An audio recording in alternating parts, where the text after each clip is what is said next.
Welcome to the Even Answer Studio. Today I want to show you how to create a balloon cylinder. The color scheme I'm using today makes it look like a glass of boba milk tea or a frappuccino. Stick around to learn how to create a perfect circle from balloons and how I assembled all of this without the use of a stand. Each ring is made up of 22 pairs, and in each pair there's one 5-inch balloon and one 11-inch balloon in the same color, and I'll tie those together. Now I'm going to use a hand pump to inflate the 5-inch balloon to 4 pumps of air, or about 4.5 inches in diameter. Then I'm going to hold that between my fingers in one hand while I inflate the 11-inch balloon using the electric inflator. Now I'm going to fill this and then use a balloon sizer box to size this to 7 inches in diameter. So press the balloon against that 7-inch hole, slowly letting air out until it just fits through, and that means our balloon is now 7 inches in diameter. Tie these two balloons together into a pair by wrapping the nozzles around twice and tying them in a simple knot. For this first ring, I inflated 15 all cameo colored pairs and 7 pairs that include an 11-inch black balloon, and this will make it look like there's little boba balls sitting at the bottom of my drink. To tie these pairs into a ring, you have a couple options. You could either use 12-pound fishing line, or you could tie 2 empty 260 balloons together to give us a stretchy material. Either of these will work just fine, so pick whatever you prefer. I'm going to go with the 260 balloons as they're a little stretchy and a bit forgiving. So I'm going to remove the air from both of these balloons and then tie them end to end, giving me a long, stretchy line. Take your first balloon pair and tie the end of the 260 line to one of the nozzles in that pair, and this will be the starting point for our ring. Now flip the pair around so that the larger balloon is facing yourself, and then I'm going to hold that 260 tail in my right hand the entire time I make this ring. Now take your next pair and overlap it with the nozzle of that first pair so that it creates an X. Every new pair we add on top will alternate back and forth, continuing to make this X pattern. So lay it on top so the nozzles are touching each other, pull the 260 up through the center and wrap it around the smaller balloon, securing it in place. Add in the third pair so it's in line with the first balloon pair that we laid on, making sure those nozzles are in line with each other. Pull the 260 up and wrap it around the small balloon. Do this until you get 4 pairs all tied together. I found it helpful to then place these larger balloons flat on the table with the smaller balloons pointing upright. That way, the X pattern is facing directly towards you, and it's a lot easier to see where you need to place that next balloon pair. As you continue to tie the pairs together, you'll begin to see it start to curve upwards. And eventually, that first balloon pair will end up wrapping all the way around and almost touching the final pair. I'm also thinking about the placement of the black balloons in this ring. The 7 black balloons are about 1/3 of the total balloon pairs tied together, and I want to make sure I'm evenly distributing them around, but I don't want a strong pattern to form, so I'm not doing it every 3rd balloon.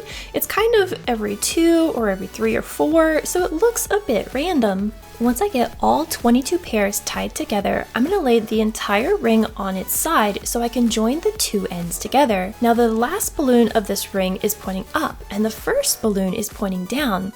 That's so that these two can nestle together to create a seamless ring and not interrupting that left and right pattern. Nestle them really closely together and then stretch the remaining 260 tail you have left around the first balloon and the last balloon in a figure 8 pattern, and that will join them together. Then just let the tail go and it'll disappear into the ring. To make today's boba inspired design, you're going to need 2 rings with black balloons in them, 2 rings that are all cameo balloons, and 1 ring that's made from all ivory balloons to be the froth on top. Next, we need to join the rings together, and to give them stability without using a stand, I've tied a balloon weight to the end of a 260 balloon. I'm going to set that balloon weight directly on the floor and then nestle it right between a large and a small balloon against the floor. Then pull that 260 balloon up towards the top and wrap it around one of the 11-inch balloons. Then just make sure the end of that 260 tail is pointing out towards the outer edge of the ring so we can find it later on.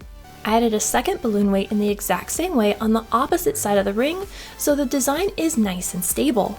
Set the next ring with black balloons right on top, paying special attention to where the black balloons are placed. Now you want to make sure they've got a nice organic look, so just rotate that ring around until you're happy with the placement of those black balloons. Now when you've got the ring where you want it, always make sure one balloon of the new ring is sitting between two balloons of the ring below it. This will mean my balloons are nestled tightly together and we won't get any major gaps.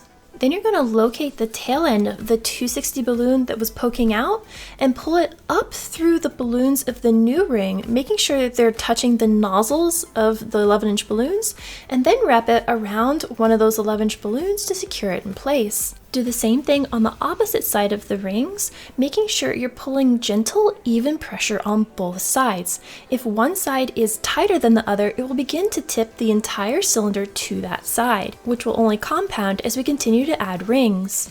The middle section of the cylinder is made up of the all cameo colored balloon rings, and to secure those in place, I've actually added an extra 260 balloon onto the end of the ones that I tied the previous level with, so we have enough length to get all the way to the top of the cylinder.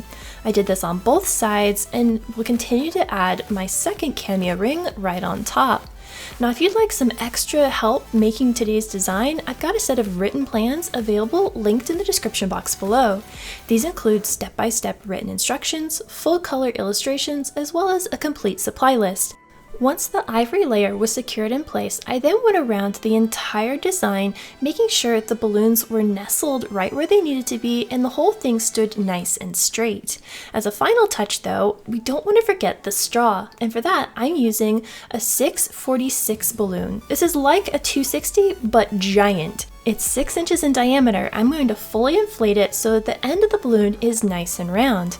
I tied off the nozzle with a double knot, and then I'm going to secure it to the inside of my cylinder using some glue dashes to hold it in place. Insert the 646 balloon down into the cylinder, and where that balloon touches two of the small ivory balloons, that's where we're going to place our glue dashes. Remove the paper backing from the adhesive and then insert the 646 balloon into the center of the cylinder until the height of the balloon poking out of the cylinder is the height you want your straw to be. Then press it into the glue dashes so it'll stay in place. And now this simple cylinder is ready to be the centerpiece of a boba party. Not a boba fan? You could change up the color scheme to be any kind of drink you like to suit your party.